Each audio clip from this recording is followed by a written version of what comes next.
ආටානාටි සූත්‍රය පුදුම ආරක්ෂාවක් නේ. ආයිතින් මොන කොඩිවින හුනියම් මොන කරදර මොන යක්කු බන්දලා එව්වත් ආයි වටේ දේවාල කාරි දුවන්න ඕනේ නැහැ. ආටානාටි සූත්‍රය පුදුම ආරක්ෂාවක්. පිරිත් පොත ඔබ පෙරලා බලන්න. පිරිත් පොතේ ආටානාටි සූත්‍රයේම දෙපාරක් වගේ තියෙනවා. එකම දේශනාව දෙපාරක් තියෙනවා. නොදන්න කෙනා ඔක බලපු ගමන් හිතෙන්නේ මේක වැරදිලාද. එකම දේශනාව මේ දෙපාරක් මේකේ මේ මුද්‍රණ දෝෂයක්ද කියලා හිතෙන්න පුළුවන් සමහරවිට. ඒ තියෙන්නේ පළවෙනියට තියෙන්නේ බුදුරජාණන් වහන්සේට සතරවරන් දෙවියන් තමන් යටතේ ඉන්න යක්ෂ නාග කුම්භාණ්ඩ ගාන්ධාර කියන සිවුරඟ සේනා පිරිවරාගෙන ඇවිල්ලා වෛශ්‍රවණ දෙවියන් බුදුරජාණන් වහන්සේට කියන කතාව.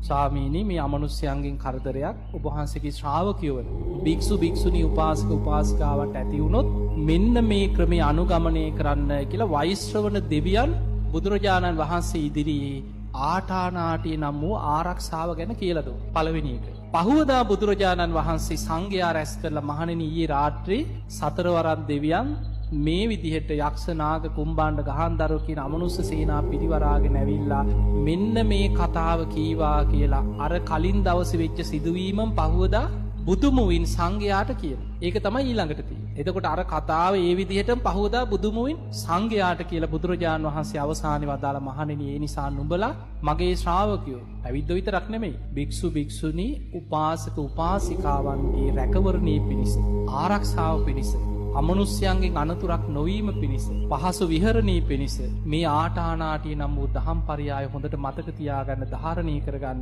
ඒක නිතර භාවිතා කරන්න කිව්වා. අමනුෂ්‍ය උදුරු වෙන්නේ නැහැ කිව්වා. ඒ නිසා ඒකේ දෙකම නෙමෙයි එකක් කියන්නේ. දෙකම කියවලා තේරුම් ගන්න වෙච්ච දේ එක කොටසක් කියන්නේ. ඊළඟට දරුණු අමනුෂ්‍යෙක් කරදර කරනවම නම් අපි නිකන් කියනවට වඩා දැන් මේකේ තියෙන්නේ අමනුෂ්‍ය කරදරයක් තියෙනවා නම් මිදෙන ක්‍රමය. එතකොට තමන්ගේ ඇඟට අමනුෂ්‍යෙක් දිගට වැහිලා වද දෙනවා නම් කියන්න ඕන කොටසක් තියෙනවා. ඒකේ තියෙනවා අයං යක්කෝ ගන්හාති. මේ යක්ෂයෙක් මට කරදර කරනවා. අයං යක්කෝ ආවිසති. මේ යකෙක් මට ආවේශ වෙනවා. අයං යක්කෝ හේතේති. මේ යකෙක් මට පීඩා කරනවා. අයං යක්කෝ විහෙතේති. මේ යක්ෂයා මට බලවත්ව පීඩා කරනවා. අයං යක්කෝ හිංසති. මේ යකා මට හිංසා කරනවා. අයං යක්කෝ විහිංසති. මේ යකා මට බලවත්ව හිංසා කරනවා. අයං යක්කෝ නමුංචති. මේ යකා මාව අතහැරලා යන්නේ අනේ මට වද දෙනවා කියලා ඒ ටික හඬ නගා කියලා ඉන්ද්‍රෝ සෝමෝ වරුණෝ භාරද්වාජෝ කියන අර 820 යක්ෂ සෙම්පතිවරුන් ගොඩකගේ නම් කිය. යක්කුන්ට දඬුවම් කරන තෙරුවන් සරණ ගිය යක්ෂ සෙම්පතිවරු වෛශ්‍රවණ දෙවියන් යටතේ ඉන්න යක්කු පාලනය කරන සෙම්පති දේවතාවෝ. ඒ අයට හඬ නගා කියන්න කියනවා මං තෙරුවන් සරණ ගිය කෙනෙක්, මං සිල්වත් කෙනෙක්, මං ගුණධර්මවල පිහිටපු කෙනෙක්. මට මේ අමනුෂ්‍යෙක් කරදර කරන අනේ මාව බේරලා දෙන්න කියලා අර ටික කියන්න කිය. එතකොට දෙවියන් ඉදිරිපත් වෙලා